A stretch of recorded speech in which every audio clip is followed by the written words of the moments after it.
안녕하십니까. 금융감독원 중소금융감독국 건전경영팀 이윤선 팀장이라고 합니다. 오늘 비은행 예금 수취기간의 건전성 규제 및 감독 방향에 대해 말씀드리겠습니다. 먼저 말씀드릴 순서입니다. 25년 중 비은행 예금 수취기간의 건전성 현황 및 건전성 감독 현황에 대해서 먼저 말씀을 드리고 26년 비은행 예금 수취기간의 리스크 요인 및 건전성 감독 방향에 대해 말씀드리도록 하겠습니다. 먼저 25년 중 비은행 예금 수취기간의 건전성 현황입니다. 총 자산 및 순이익 현황입니다. 25년 9월 말 저축은행은 총 79개로 총 자산은 124.8조 원이고 상호금융조합의 경우에는 농수산 신협 기준으로 총 2,203개고 총 자산은 783.5조 원입니다. 저축은행의 그 경우에는 하단의 그래프를 보시면 22년 이후에 총 자산이 지속적으로 감소하는 추세를 보이다가 25년에 증가 전환하였고 상호금융의 경우에는 22년 이후에 총 자산 규모가 지속적으로 성장세를 보이고 있기는 한데 성장률이 둔화되는 모습을 보이고 있습니다. 그 다음으로 25년 1에서 9월 중 당기순이익을 보면 저축은행의 경우에는 0.42조 원을 기록해서 전년 동기 0.36조 원 손실 대비로는 흑자 전환을 하였습니다. 상호금융의 경우에는 당기순이익이 0.9조 원을 기록해서 전년 동기 1.4조 원 대비 순이익 폭이 축소된 모습을 보여서 저축은행과 상호금융의 그 순이익 수준이 좀 상반되는 모습을 보이고 있습니다. 저축은행의 경우에는 그간 부실채권을 적극적으로 정리를 했고 선제적으로 충당금을 적립을 했기 때문에 대손 비용이 감소하면서 흑자 전환을 한 모습을 보이고 있는데 상호조합의 경우에는 그간의 부실 정리에 좀 다소 소극적이었던 상황에서 부동산 개발성 대출의 부실이 대손 비용 증가로 이어진 가운데 금리 하락 등에 따른 이자이익 감소가 맞물리면서 수익성 감소로 이어져서 순이익이 감소되는 모습을 보이고 있습니다. 다음으로는 연체율 및 자기자본 비율입니다. 25년 9월 연체율은 저축은행의 경우에 6.9%, 상호금융의 경우에 5.5%로 나타나고 있습니다. 앞서 말씀드린 대로 저축은행은 22년 이후에 지속 상승하던 연체율이 적극적인 부실정리 노력으로 하락 전환을 한 모습을 보이고 있고요. 상호금융의 경우에는 부동산 개발성 대출 부실 등의 영향이 22년 이후 연체율 상승세에 지속되는 모습으로 이어지고 있는데 향후에 부실 정리를 좀 속도감 있게 진행하면 손익구조 및 건전성이 개선될 수 있을 것으로 이렇게 기대를 하고 있습니다. 자본 비율의 경우에는 25년 9월 말 저축은행의 BIS 비율은 15.7%, 상호금융의 순자본 비율은 7.9%로 나타나고 있습니다. 저축은행은 자본 비율의 경우에도 23년 이후에 지속적으로 개선 추세를 보이고 있는데 상호금융은 소폭 하락하는 추세를 보이고 있습니다. 다만 두 업권 모두 자본 비율이 규제 비율은 크게 상회하고 있어서 손실 흡수 능력은 양호한 편이라고 말씀드릴 수 있습니다. 다음으로 유동성입니다. 25년 9월 말 기준으로 저축은행과 상호금융 모두 수신이 전년 말 대비 증가했습니다. 저축은행의 경우에는 23년 이후에 감소 추세를 보이던 수신 규모가 증가 전환했고 상호금융의 경우에는 수신 규모가 지속 확대 중에 있긴 한데 증가율은 둔화되는 모습입니다. 25년 9월 저축은행의 유동성 비율은 126.6%이고 상호금융은 91.3%로 업권 전체 기준으로 봤을 때는 규제 비율을 상회하고 있습니다. 한편 2월부터 저희가 상호조합과 중앙의 실질적인 유동성 리스크 분담 구조를 반영해서 조합의 중앙의 예치금을 조합 유동자산으로 인정하되 중앙의 유동부채에 포함하도록 유동성 지표 산정 방식을 개선 추진 중에 있습니다. 개선이 완료돼서 2월부터 시행할 예정인데 향후에는 상호업권의 유동성 규제가 업권 특성에 맞게 합리화될 것으로 기대하고 있습니다. 다음으로 25년 중 비은행 예금 수취기간의 건전성 감독에 대해서 말씀드리겠습니다. 먼저 취약금융회사에 대해서 밀착 관리를 통해 부실 확산을 방지하였습니다.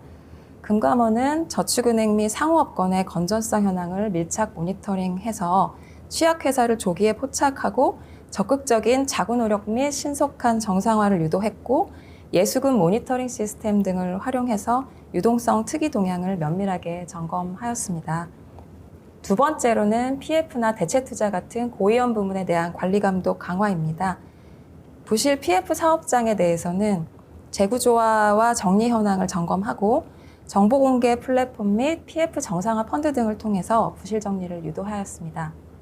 대체 투자 자산에 대해서는 공정가치 평가 방식과 건전성 분류 기준을 개선하고 대체 투자 리스크 관리 모범 기준 개정 등을 통해서 리스크 관리 역할과 책임을 명확화하였습니다.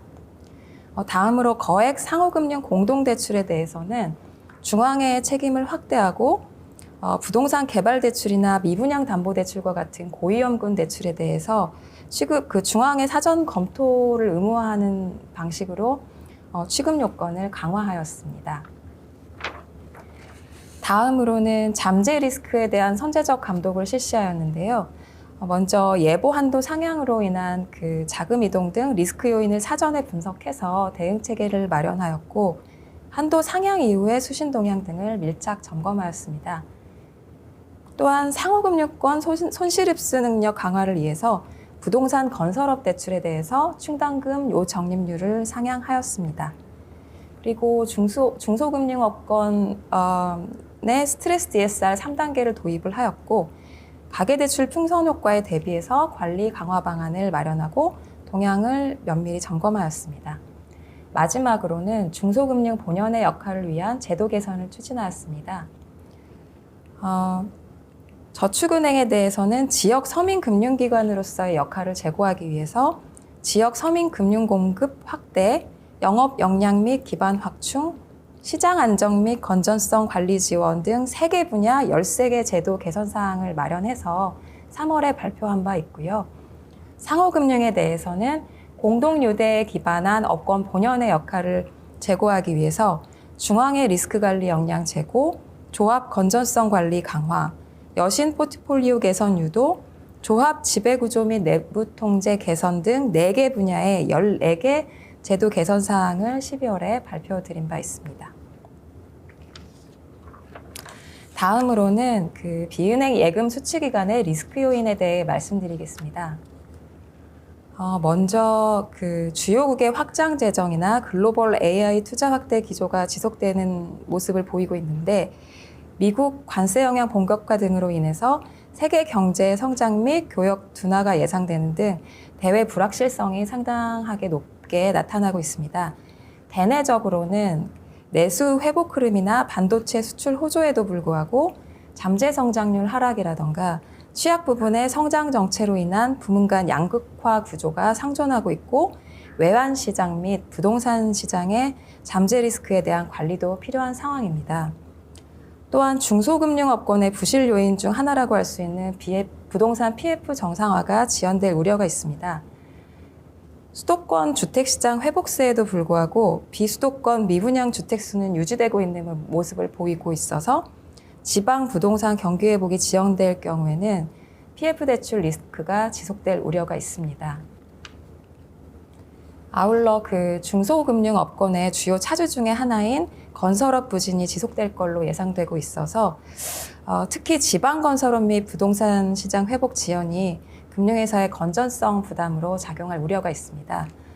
또한 환율 상승, 금리 인하 지연 등 대내외 경기 여건 불확실성 확대로 인해서 취약 중소기업 및 소상공인 등 상황 여력이 약화되고 연체율이 상승할 경우에 금융회사 건전성 악화 요인으로 역시 작용할 우려가 있습니다.